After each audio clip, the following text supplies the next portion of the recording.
ഇന്ന് നമ്മൾ സംസാരിക്കാൻ പോകുന്നത് ഷോപ്പിംഗ് ആപ്പായ മീഷോയിലെ വളരെ ഉപകാരപ്രദമായ ഒരു ഫീച്ചറിനെക്കുറിച്ചാണ്, മീഷോ പേ ലേറ്റർ. എന്താണ് ഈ മീഷോ പേ ലേറ്റർ എന്ന് ലളിതമായി പറഞ്ഞാൽ, സാധനങ്ങൾ ഇപ്പോൾ വാങ്ങുക, പണം അടുത്ത മാസം അടയ്ക്കുക. ഇത് ആക്ടിവേറ്റ് ചെയ്യാൻ വളരെ എളുപ്പമാണ്. നിങ്ങളുടെ മീഷോ ആപ്പ് ഓപ്പൺ ചെയ്ത് പ്രൊഫൈൽ സെക്ഷനിൽ പോയാൽ മീഷോ പേ ലേറ്റർ എന്ന ഓപ്ഷൻ കാണാം. അത് സെലക്ട് ചെയ്യുക. അപ്പോൾ വരുന്ന പേജിൽ ആക്ടിവേറ്റ് പേ ലേറ്റർ എന്ന് കാണാം, അതിൽ ക്ലിക്ക് ചെയ്യുക.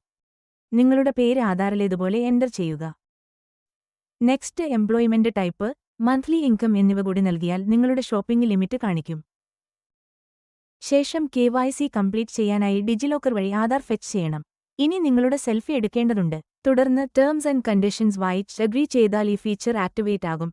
ക്രെഡിറ്റ് സ്കോറും മുൻകാല പേയ്മെന്റ് ഹിസ്റ്ററിയും നോക്കിയാണ് നിങ്ങൾക്ക് എത്ര രൂപയുടെ ലിമിറ്റ് നൽകണമെന്ന് മീഷോയുടെ ഫിനാൻഷ്യൽ പാർട്ട്നേഴ്സ് തീരുമാനിക്കുന്നത്. ഇനി ഇതിന്റെ പ്രധാന ഉപയോഗങ്ങൾ എന്തൊക്കെയാണെന്ന് നോക്കാം. പെട്ടെന്ന് എന്തെങ്കിലും സാധനം വാങ്ങണം, എന്നാൽ കയ്യിൽ പണമില്ലാത്ത അവസ്ഥയാണെങ്കിൽ ഇത് വലിയൊരു അനുഗ്രഹമാണ്. അക്കൗണ്ടിൽ പണം വരുന്നതുവരെ കാത്തിരിക്കാതെ തന്നെ നമുക്ക് ആവശ്യമുള്ളത് ഓർഡർ ചെയ്യാം. സാധാരണയായി മീഷോ പേ ലേറ്റർ ഉപയോഗിച്ച് സാധനങ്ങൾ വാങ്ങുമ്പോൾ പ്രത്യേക ഡിസ്കൗണ്ടുകളും ഓഫറുകളും ലഭിക്കാറുണ്ട്. കൂടാതെ ഓർഡർ ക്യാൻസൽ ചെയ്താൽ ആ തുക ഉടൻ തന്നെ പേ ലേറ്റർ ലിമിറ്റിലേക്ക് തിരിച്ചെത്തും. പക്ഷേ നാണയത്തിന് ഇരുവശങ്ങളുള്ളതുപോലെ ഇതിന് കുറച്ച് നെഗറ്റീവ്സ് ഉണ്ട്. അത് നമ്മൾ തീർച്ചയായും അറിഞ്ഞിരിക്കണം.